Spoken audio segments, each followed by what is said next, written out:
कभी कभी हमारे फिजिकली एंड मेंटली जो भी कमियां आती है वो हमारे पास्ट की वजह से आती है। एंड हमारा प्रेजेंट भी हमें इस बात से डिस्क्राइब करता है कि हमारा पास्ट कैसा था एंड हमारी थॉट कैसी है, क्योंकि कभी कभी हमारा पास्ट ऐसा होता है जिससे हम ओवरकम नहीं कर पाते और वो हमारे प्रेजेंट को भी हार्म करता है। सो हाय गाइस, आज का जो टॉपिक है वो बहुत सीरियस है। कभी कभी हमारा जो भी पर्सनैलिटी होती है वो हमारे इन्वायरमेंट की वजह से आती है। जैसे अगर हम एक बच्चे को कई साल तक डरा कर रखे और उससे ये बोले कि तू कमजोर है और तू कुछ नहीं कर सकता, तो वो बड़ा होकर वैसा ही हो जाएगा। अगर हम दूसरे बच्चे को ये बोले कि तू कमजोर नहीं है और तू सब कुछ कर सकता है, तो वो बड़ा होकर वैसा ही बन जाएगा। सो ये जो मेंटल गेम है वो मोस्टली कास्ट सिस्टम में देखी जाती है। सो इफ यू वांट मैं कास्ट सिस्टम के गेम पे भी वीडियो बनाऊं तो मुझे कमेंट सेक्शन में बता देना। सो आज मैं ऐसे इंसान को अपने यहाँ लाई हूँ जो अपनी स्टोरी सुनाएंगे। I hope you take this topic seriously and think on it. मैंने इस स्टोरी को अपने आवाज में बोला है क्योंकि बॉय एआई कन्वर्टर के लिए मेरे पास पैसे नहीं है।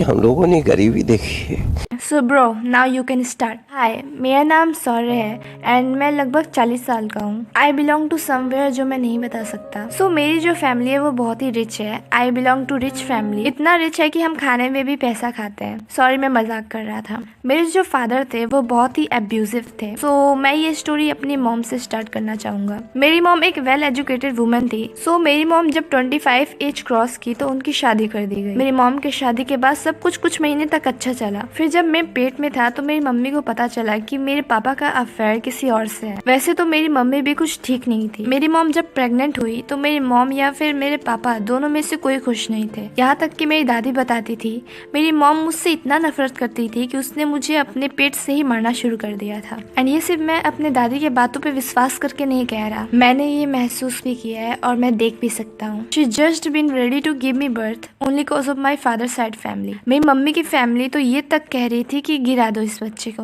जब मैं अपने मम्मी के पेट में 8 महीने का था तो मेरे दादा भी एक्सपायर हो गए। अब सिर्फ दादी बची थी। जब मैं पैदा हुआ तब से ही मेरी मॉम एंड डैड मुझे पसंद नहीं करते थे, पर फिर भी मुझे पाल रहे थे। बट एक बच्चे को पालना ही नहीं, उसे प्यार भी चाहिए होता है और एक परवरिश भी। But what I just got physical abuse and mental abuse. इस सब की वजह से मैं बहुत रोता था। कभी कभी मैं सोचता था अगर मेरी दादी नहीं होती तो शायद मैं बचपन में ही मर जाता, because they were not caring parent. उस टाइम तो मेरी दादी भी नहीं थी। मेरी दादी कहाँ थी मुझे याद नहीं। उस टाइम बस इतना पता था कि दादी नहीं है। डेली घर में लड़ाइयाँ होती थी। मेरी मॉम ने पता नहीं मुझे कैसे भी 6 से 7 महीने तक ब्रेस्ट फीडिंग करवाई। उसके बाद मेरी दादी ने मुझे गौ माँ के दूध से ही पाला। From childhood I just got hate, mental abuse and physical abuse, जिसकी वजह से मैं चाइल्डहुड में ही डिप्रेशन में चला गया था।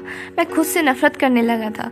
मेरे अंदर कॉन्फिडेंट था ही नहीं। मैं स्कूल में डरा रहता था। मुझे कोई देख भी लेता था तो मैं रोने लग जाता था। I was not able to face this world. मैं मेंटली इल हो गया था। मेरे पेरेंट दूसरों के सामने बहुत ही अच्छा बनते थे, लेकिन जब वो घर आते थे तो वो मेरी तरफ देखते तक नहीं थे। मुझे अभी भी याद है, मैं जब कॉलेज में था तो उस टाइम मैं न्यू था। वहाँ के कुछ लड़के और लड़कियों ने मुझे बुल्ली करना शुरू किया। एक तो मेरे अंदर वैसे भी हिम्मत नहीं थी उनसे लड़ने की, क्योंकि मैं खुद को इतना बेकार समझता था कि मुझे ऐसा लगता था कि मैं ही गलत हूँ और मैं बेकार हूँ। पर फिर भी मैं कॉलेज गया। उन लोगों ने मुझे कुछ दिन तक परेशान किया। फिर एक दिन उन्होंने मेरी पैंट सबके सामने उतार दी। मैं बहुत डर गया। उस टाइम सब मुझ पर हंस रहे थे।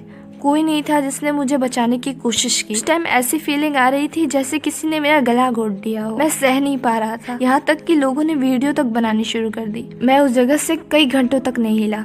जहाँ पे मुझे नंगा किया गया था मैं उसी जगह पे घुट के लेटा था। मेरे पेरेंट्स को तो पता भी नहीं था कि मेरी लाइफ में चल क्या रहा है और ना ही वो सुनना चाहते थे। जब रात हुई तब मैं उठा। मेरे आंसू नहीं रुक रहे थे। ऐसा लग रहा था कि अब मेरी सांसें रुक रही हैं। मैं इतना दुखी था कि रो भी रहा था तो मुंह से मेरी आवाज तक नहीं निकल रही थी। मैं अंदर से ही खोखला हो गया था। मैं ऐसे रो रहा था जैसे कोई मेंटल पेशेंट रो रहा हो। फिर जब सुबह हुई तो कुछ लोगों ने मुझे उठाया। फिर मैं 20 साल से यही मेंटल हॉस्पिटल में हूँ। मुझे याद है कि उस टाइम मेरे पेरेंट्स जब मैं मेंटल हॉस्पिटल में था मुझे रोते हुए देखने आए। वो कॉलेज के स्टूडेंट्स भी आए थे जिन्होंने मुझे बुल्ली की थी मुझसे माफी मांगने के लिए। जिस एज में बाहर बच्चे खेलने जाते हैं मुझे उस समय रूम में बंद करके रखा। क्या मुझे ऐसा बनाने में सिर्फ पेरेंट्स का और उन स्टूडेंट्स का हाथ था? मैं कोको की बस एक इमेजिनेशन हूँ। क्या आपको नहीं लगता कि ये स्टोरी रियलिटी शो करती है? It's true, this story is totally based on imagination. And ये जो बुल्ली वाली स्टोरी थी वो एक मूवी की थी जो मैंने बहुत साल पहले देखी थी।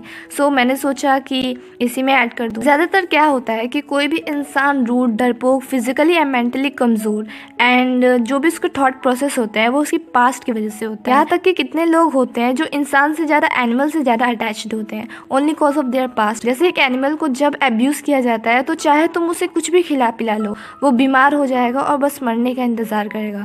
क्यों? क्योंकि वो खुद को हेट करने लगेगा। अब मैं इतना ही कहूंगी कि जब सब कुछ बिगड़ जाता है तो लास्ट में सॉरी बचा रह जाता है जो किसी काम का नहीं होता। If you have any very interesting life story, वो भी आपके रियल इंसिडेंट पे, वेदर इट्स हैप्पी और सैड और funny, you can share on my Instagram और माई ईमेल एड्रेस जो मैंने डिस्क्रिप्शन में दे दिया है। If you like this video, so you can like, share this video with others and subscribe this channel. Bye bye.